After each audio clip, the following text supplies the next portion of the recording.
Hey, what's up guys? So today we're going to talk about Erling Haaland's hip flexor injury that reportedly will make him miss the rest of 2021-2022 season. So stick around to find out what kind of injury we're looking at here, the anatomy behind hip flexor injuries like these, and a general rehab timeline for the Dortmund's young striker. But if this is your first time on my channel, my name is Jin. I'm a third year DPT student, and I apologize if you are a returning subscriber or a returning viewer and you have to listen to this again. But to introduce myself, I'm a third year physical therapy student, and I post every week on interesting topics like these, or I talk about my life in DPT school. So with this injury, there isn't a one clear-cut mechanism of injury that we can look at, but we can speculate according to what the media has said that this is a hip flexor strain injury. Now let's take a look at the hip flexor muscle groups.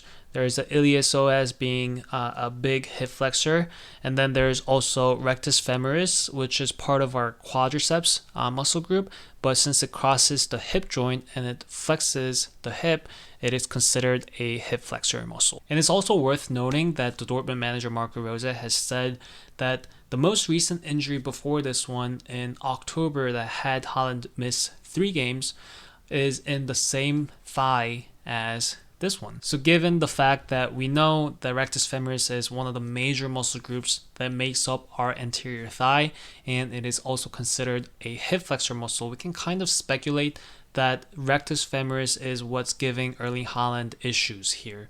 And it's most likely going to be near the proximal tendon of the rectus femoris muscle group near the bone. And it would make sense in terms of looking at return to play timeline, because with hip flexor strains, if you look at grade 1 to 3 here, grade 1 is a mild strain that typically occurs along the muscle belly as opposed to where the tendon is. Grade 2 is more of a muscular tear, and finally grade 3, if you look at grade 3 here, it can be a complete tear or even an avulsion near the tendon site, and it could take the athlete up to 3 to 6 months to return to playing. And that kind of goes hand in hand with what the media is saying, because they're saying that Haaland might be out for the rest of the season, which is 7 months. So with rehab, it becomes extremely important, especially in the earlier stages, in the acute phase, not to overdo it.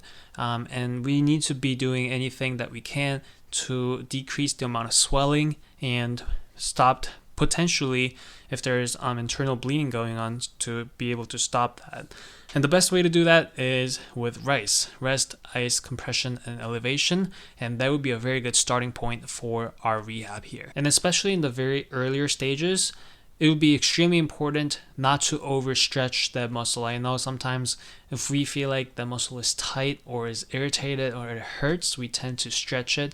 But with muscle strains like this, especially if we're talking grade 2 or grade 3 where the muscle might already be torn, it would be extremely important not to stretch that muscle too much. So when we get to that strength and conditioning, or that more of a functional rehab setting, anything that we can do in order to improve Haaland's hip flexor muscles tolerance to quick-paced eccentric loads or eccentric stress would be beneficial.